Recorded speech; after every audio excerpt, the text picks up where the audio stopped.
O que é que a Convenção 69 defende? Primeiro é a questão do direito. O direito à identidade dessas comunidades, o direito ao território dessas comunidades e o direito de proteger esse território. Ela é um tratado internacional, portanto ela tem força de lei no país que assina, que ratifica, e o Brasil é signatário sobre isso. E ela tem um papel principal, que é garantir a efetiva participação dessas comunidades indígenas e outras comunidades tradicionais nesses processos de consulta e de decisão. Por que o governo tem que consultar? Porque as comunidades têm o direito de serem ouvidas diante de qualquer ameaça que elas tiverem sobre as suas culturas, sobre as suas tradições e sobre os seus territórios. Então, qual o objetivo desse processo de consulta que o governo quer estabelecer? É criar um ambiente de diálogo entre governo e sociedade civil para que a gente possa construir de forma coletiva esses procedimentos. Automaticamente, o Brasil passa hoje por um momento emblemático, como eu falava no início, que é, nós temos, ao mesmo tempo que estamos regulamentando a Convenção como um instrumento de proteção, nós temos uma gama enorme de empreendimentos sendo instalados nesses territórios. Automaticamente nós estamos vivendo um processo de organização, de regulamentação em meio a grandes conflitos. E os maiores conflitos nos quais nós estamos vivenciando são os conflitos nos territórios indígenas. Por exemplo, a gente tem o conflito de Belo Monte. Belo Monte é o grande imbróglio hoje no país, que é a construção de uma hidrelétrica muito grande dentro de um território tradicional indígena, e com grandes questionamentos porque o processo de consulta é inadequado.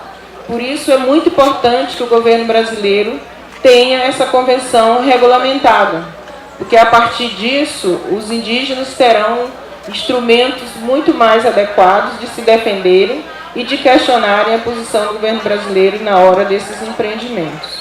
Então essa consulta ela é uma responsabilidade do Estado brasileiro, e principalmente do Executivo. Quem faz o processo de consulta é o Executivo. E aí nós vivemos uma outra contradição, que é mais para colocar para o debate, que há reivindicações do Legislativo brasileiro, e aí nós estamos acompanhando hoje na Câmara Federal várias iniciativas parlamentares de que o processo de regularização fundiária de indígenas, principalmente quilombolas, tem que passar pelo Legislativo.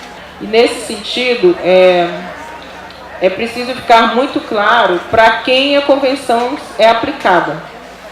Então, ela não é aplicada para toda a sociedade brasileira e ela é aplicada para dois grandes grupos étnicos que o Brasil tem, que são os indígenas, principalmente, porque ela é focada nos povos indígenas, e os povos e comunidades tradicionais, em função de que o Brasil tem uma legislação, que é a Decreto 6040, que ele reconhece outros grupos como tradicionais, quilombolas, os povos de terreiro, os ciganos, os ribeirinhos, os pescadores, as quebradeiras de coco, raizeira, benzedeira, parteira, e por aí vai. É uma gama de comunidades que se autodefine e que o Estado brasileiro as reconhece a partir do Decreto 6040, pelo princípio da autodefinição. Ocorre que o Brasil hoje só reconhece formalmente dois grupos para sujeito de direito da Convenção 69, que são os quilombolas e os indígenas, por conta de duas questões. Os indígenas, porque são a essência, a supremacia máxima